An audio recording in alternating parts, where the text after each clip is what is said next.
बिस्मिल्लाहिर्रहमानिर्रहीम, अस्सलाम वालेकुम। चंद दिन पहले यूएई ने पाकिस्तान से अपनी डिपॉजिट की गई रकम जो रिजर्व के तौर पर पाकिस्तान ने अपने खजाने के अंदर रखी हुई थी उसको वापस मांग लिया। अगरचे वो रकम वैसे भी पाकिस्तान इस्तेमाल नहीं कर सकता था, लेकिन पाकिस्तान के जो फॉरेन रिजर्व हैं उनके हवाले से वो रकम इंतहाई अहमियत की अमल थी और पाकिस्तान एक एक अरब डॉलर को नहीं बल्कि चंद चंद मिलियन डॉलर को तरस रहा था। ऐसे मौके पे यूएई का पैसे मांगना यकीनी तौर पर हैरान कुन था।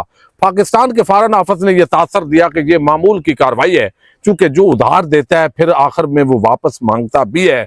लेकिन ईरान अमेरिका जंग के दौरान इस तरह की सूरत हाल पाकिस्तान के लिए पैदा करना यकीनी तौर पर पाकिस्तान के लिए एक बहुत बड़ी एम्बैरसमेंट दिखाई दे रहा था। लेकिन पाकिस्तान ने भी मुतबादल इस रकम का बंदोबस्त करके यूएई को वो अमाउंट वापस कर दी। अब पाकिस्तानियों के वीजे के हवाले से भी बहुत सारी बातें होती रही, लेकिन असल बात यह है कि अब यूएई पाकिस्तान के किरदार को न सिर्फ तस्लीम कर रहा है बल्कि पाकिस्तान ने यूएई की बड़ी मदद की है। ये एक आम खबर पाकिस्तान के एक आम सफारतकार ने दी है, जो इस वीडियो के अंदर डिटेल मैंने आपके सामने रख ली है।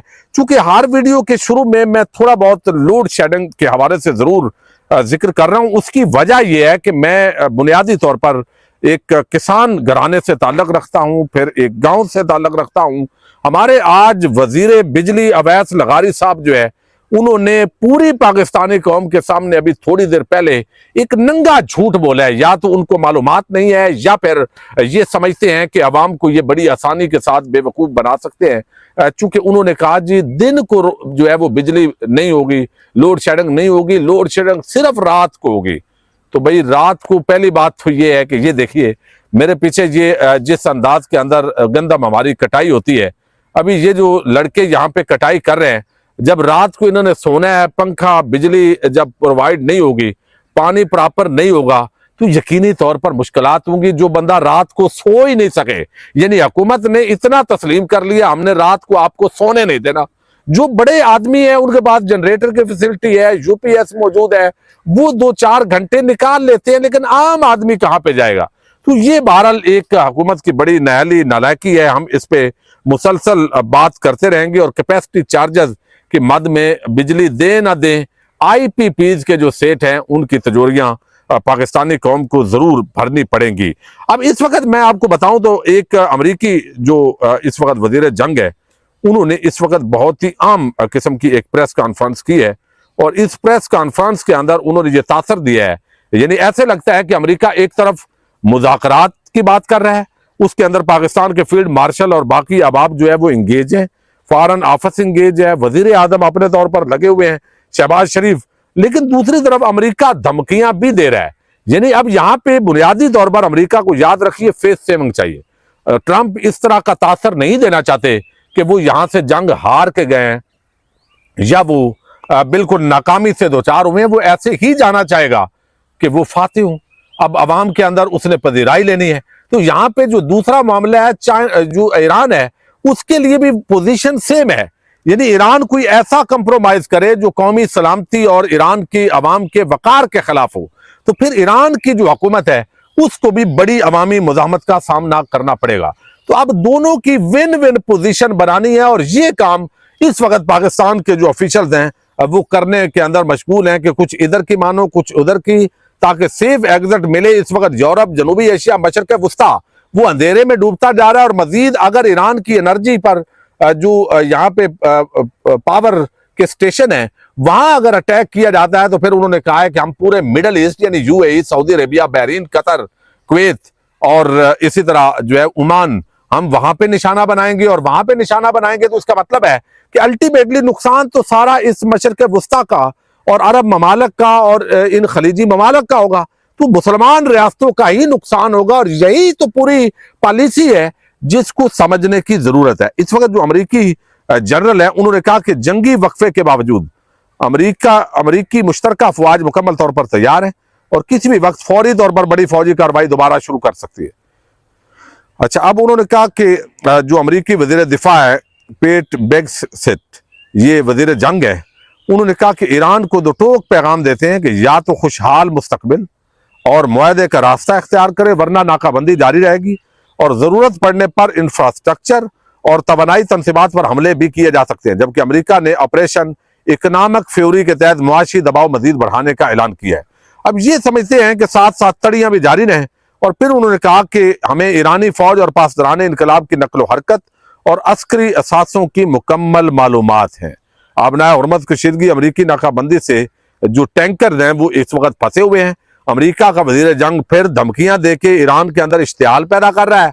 फील्ड मार्शल जो पाकिस्तान के हैं उनके सरबराही में एक वफद इस वक्त वाशिंगटन पहुंच रहा है, और अभी चंद घंटों के अंदर ही शायद ये वीडियो जब तक पब्लिक हो तो वो वफद पहुंच चुका हो। तो इस पोजीशन के अंदर मामलात हैं, और दूसरी तरफ ईरान पाकिस्तान और यूएई के बगैर जो मामलात हैं वो खराब दिखाई दिए। लेकिन आज एक बहुत ही आम खबर दी है यहाँ पे, यानी पाकिस्तान ने पैसे भी वापस कर दिए, $1 अरब बाकी है, वो भी मेरा ख्याल है अगले एक हफ्ते के अंदर वो वापस कर दिया जाएगा। लेकिन इस वक्त जो असल खतरा है, यानी इस वक्त आप देखिए जो यूएई है वो इजराइल और भारत के इलाई के तौर पर जो है उसकी पहचान बनती जा रही है। दूसरी तरफ उसको ये खतरा है कि ईरान चूंकि सबसे ज्यादा आप देख रहे हैं हालिया जंग के अंदर इस्लामी ममालिक में, खलीजी ममालिक के अंदर जिस मुल्क को टारगेट किया ईरान ने वो यूएई है और कुवैत है और बहरीन है, यानी खास तौर पर यूएई के ऊपर सबसे ज्यादा अटैक्स रिपोर्ट हुए हैं। उसकी वजह यह है कि यूएई को इजराइल का इत्तेहादी समझा जाता है, वहां से फ्लाइट्स जो है वो जाती हैं आती हैं। सूडान के मामले के अंदर भी यूएई का जो किरदार है वो बड़ा अजीब हुआ, और यही वजह है कि सऊदी अरब और यूएई वो भी इस वक्त आमने सामने, और जब ये दो ममालिक आपस में मद्दे मुकाबल आते हैं तो यहां पे फिर पाकिस्तान का जो वजन है वो सऊदी अरब के वजन जो पलड़ा है उसके अंदर पड़ता है, और इससे ज्यादा बगैर परेशानी यूएई को लगती है। लेकिन अब ईरान के साथ भी उनके ताल्लुकात कशीदे हैं, और अब यूएई को यह लगता है चूंकि जमहूरियत नहीं है, शाही खानदान है, तो वो अच्छे रिलेशनशिप बरकरार रखते हैं। लेकिन इससे पहले चूंकि ये खलीजी ममालिक और ईरान की आपस के अंदर जो प्रॉक्सीज हैं वो बरसरे पेकार थी, फिर जिस तरह जंगें होती रही माजी के अंदर, तो अब यहां पे जो बड़ी डेवलपमेंट हुई है उसके अंदर ये बताया गया है कि जो यहां पे इस वक्त यानी बाज़ाब्ता तौर पर जो ईरान है उसके साथ पाकिस्तान जो है वो यूएई के ताल्लुकात बेहतर करने के अंदर मुआवनत कर रहा है। यही वजह है कि चाइना और पाकिस्तान बरादर ममालिक हैं, यानी उनकी अच्छी रिलेशनशिप है। बेशक इस्लामी मुल्क नहीं है लेकिन अच्छा रिलेशनशिप है। तो कल आपने देखा कि सदर जो है वो यूएई के वो चाइना के अंदर मौजूद थे, और अब अब्दुल बासत हैं, सफारतकार हैं पाकिस्तान के। उन्होंने ये दावा किया है कि after Islamabad accords Pakistan will be all set to settle issues between Iran Gulf countries, यानी अब यूएई को पाकिस्तान की जरूरत है। और वो कहते हैं कि ये इस्लामाबाद का ये जो मुआहदा है जो ईरान और अमेरिका की जंग बंदी का मुआहदा मुतवक्के है, इसके बाद इस्लामाबाद ये समझता है कि Pakistan will be all set to settle issues between Iran Gulf countries. Iran और गल्फ कंट्रीज के दरमियान जो एक लड़ाई है, प्रॉक्सीज मुतारक होती हैं, तो इस जंग के हवाले से भी जो सीज फायर है और मुस्तकिल तौर पर आपस में अच्छा रिलेशनशिप बनाने के अंदर भी पाकिस्तान मुआवन साबित होगा, इस पे काम कर रहा है, स्पेशली यूएई।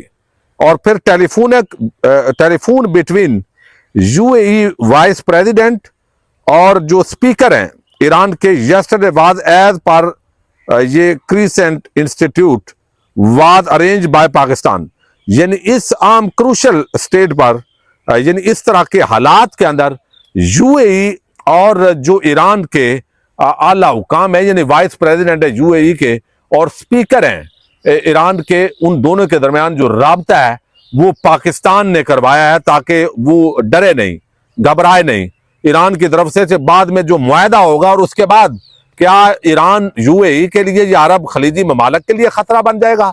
तो चूंकि इस वक्त जो सऊदी अरेबिया है और ईरान आपस के अंदर इन टच है और उनकी रिलेशनशिप अच्छी जा रही है और पाकिस्तान भी उसके अंदर रोल प्ले कर रहा है, और ये जो हालिया दिफाई मुआहदा हुआ है ये भी ज़ाहिर है ईरान को जब पाकिस्तान कहता है कि हम मजबूर हैं और ये आपने नहीं करना तो वो बात मान जाते हैं। Saudi UAE differences are also being addressed, तो पाकिस्तान इस मामले को भी हल करेगा जो सऊदी अरेबिया और यूएई के दरमियान भी ताल्लुकात खराब हुए हैं, तो इसमें भी पाकिस्तान ये आम किरदार अदा करने जा रहा है। पाकिस्तान के साबिक सफारतकार अब्दुल बासत साहब ने ये दावा किया है। हंगामी राब्ते ईरान के साथ भी करवाए हैं, चाइना के साथ भी राब्ते हुए हैं, और अगला जो इस मुआहदे के बाद किरदार है वो भी पाकिस्तान जो है वो देने जा रहा है। और ये बहुत बड़ी, मैं समझता हूँ, डेवलपमेंट है, बहुत बड़ी कामयाबी है। इस पे भी हम जो लेटेस्ट डेवलपमेंट्स की बात करेंगे पाकिस्तान